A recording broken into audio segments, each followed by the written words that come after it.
Mesdames et messieurs, chers collègues, je pense que vous mesurez l'importance qui est accordée à cette délibération pour que nous convoquions ce Conseil en ayant ce seul point à l'ordre du jour. Car en effet, la délibération qui est entre vos mains a pour objectif d'ouvrir un processus, et ce processus devait être ouvert sans tarder, si nous voulions honorer les engagements que nous avons pris devant les électeurs. Ce processus constitue à partir d'aujourd'hui une réorientation majeure de la politique de l'eau, et j'utiliserai un grand E à eau pour signifier, comme dans de nombreuses collectivités, que cela regroupe toutes les compétences qui sont liées à l'eau, pour accroître la maîtrise publique sur ce bien commun de l'humanité, sans lequel nous ne pouvons pas vivre, nous, humains, plus de 3 jours. Il est donc fondamental que ce bien échappe au calcul mercantile et qu'il soit pris en charge par la collectivité. Et parce que nous pensons que la forme de la délégation de service public ne permettait pas cette maîtrise, nous mettons en route le processus de passage à la régie. Par là même, nous opérons une rupture. Nous opérons une rupture avec, certes, la délibération qui avait été adoptée lors de la précédente mandature le 25 juillet 2013. Je ne reviendrai pas sur ce débat, il a été ce jour-là assez poussé, mais nous réclamions à l'époque, que ce soit Philippe Sorel ou moi-même et d'autres, que ce débat ne soit pas clos à ce moment-là et qu'on puisse consulter les populations. Car il ne nous semblait pas possible qu'à la veille d'une échéance électorale, nous puissions engager sur ce problème majeur de l'eau un mode de gestion qui n'aurait pas été avalisé par nos concitoyens. Devant cette demande, a été refusé sous prétexte que nos concitoyens ne s'intéressaient pas à cette question et que finalement, si on les consultait, personne ne viendrait voter. Alors, j'ai pris acte de ce refus et j'ai cherché à appliquer à moi-même ce que je recommandais aux autres. J'ai donc, dans ma commune à l'époque, organisé un référendum municipal sur cette question et j'ai obtenu plus de 50% de participation. Pour ce type de consultation, c'est exceptionnel, ce qui prouve un intérêt réel, faisant suite à un débat public contradictoire, et 95% de la population s'est prononcée pour la régie publique. Les nombreuses initiatives citoyennes, associatives prises dans différentes communes, comme sur la ville de Montpellier, les votations citoyennes, les pétitions, les réunions, montraient que dans le public, il y avait un véritable intérêt pour cette question et qu'il y avait la volonté que l'on passe en régie publique de l'eau. Donc, le juge suprême, ça a été l'électeur lors des élections municipales. Ce fut l'un des enjeux majeurs des élections municipales de la ville de Montpellier. Ce fut également un enjeu dans quelques autres communes. Il s'agit donc maintenant de faire que le mandat que nous a donné le peuple, nous le mettions en œuvre et que nous le mettions dans les délais les plus rapides et de manière la plus efficace. À ce sujet, je pense que nous franchissons une première étape qui suivra à travers la mise en place d'un service public intégré de tout ce qui concerne l'eau et bien sûr l'assainissement. Mais cette première étape, nous suivons l'exemple d'autres collectivités car nous n'arrivons pas les premiers dans ce domaine. D'autres collectivités, depuis maintenant une bonne dizaine d'années, se sont engagées, dans une quinzaine d'années même, dans le retour en régie publique après avoir fait l'expérience de la délégation de services publics auprès de grands opérateurs privés.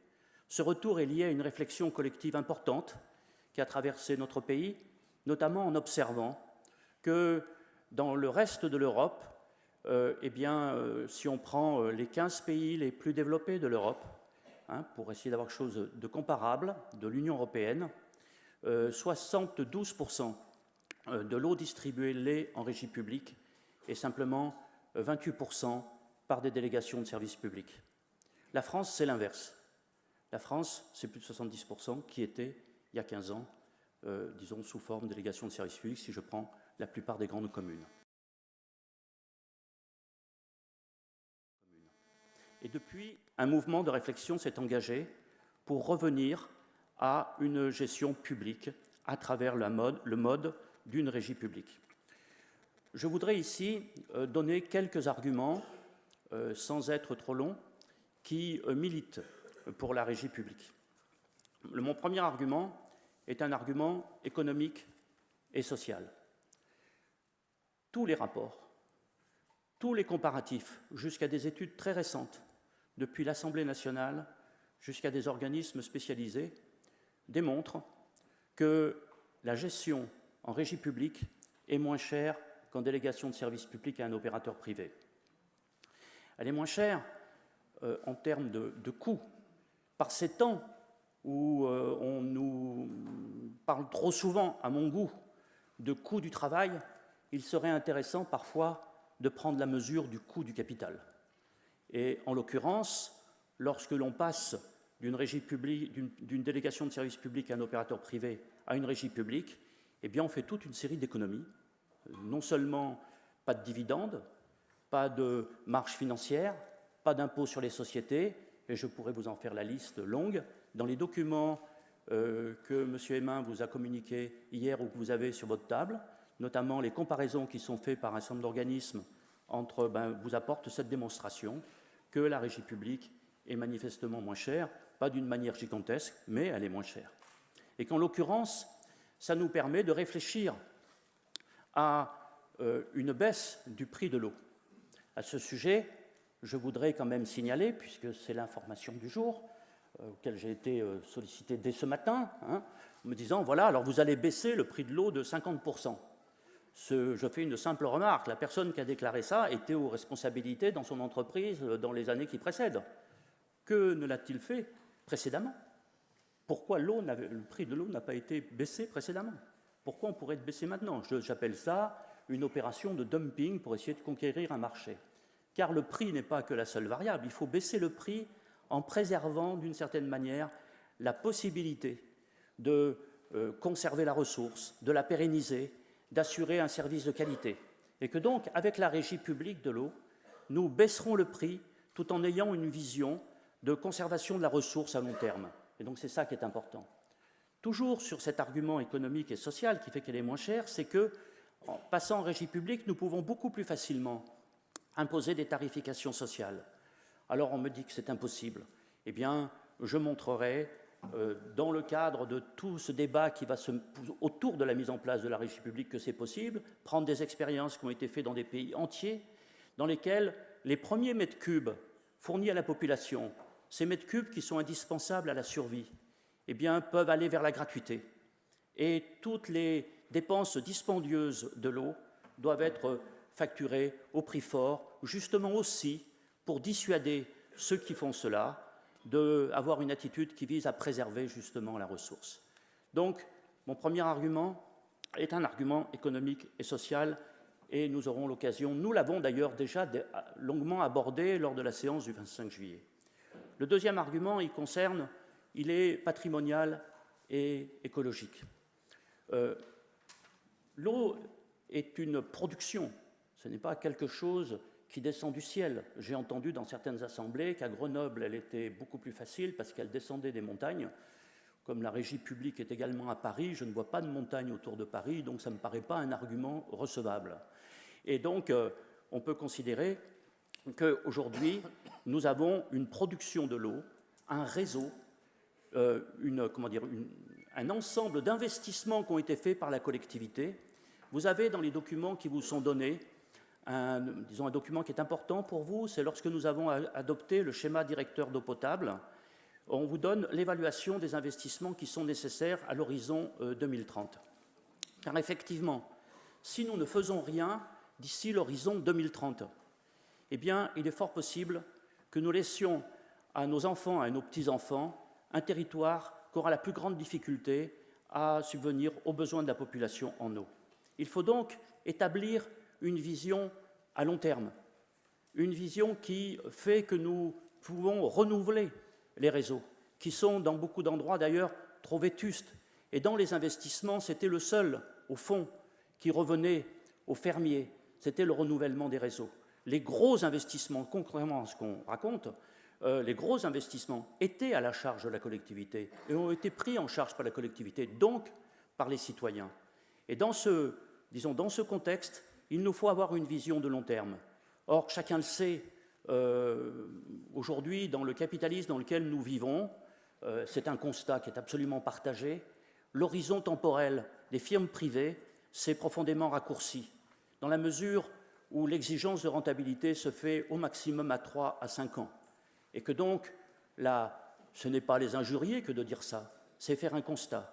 Alors que lorsqu'on est dans une collectivité, lorsqu'on réfléchit à l'intérêt général, il est clair que notre vision est complètement différente. Pour avoir largement participé à tous les débats pour la mise en place des agendas 21 dans les années qui précèdent, on voit bien que cette préoccupation de long terme est au cœur même des politiques publiques et qu'il faut impérativement la conserver.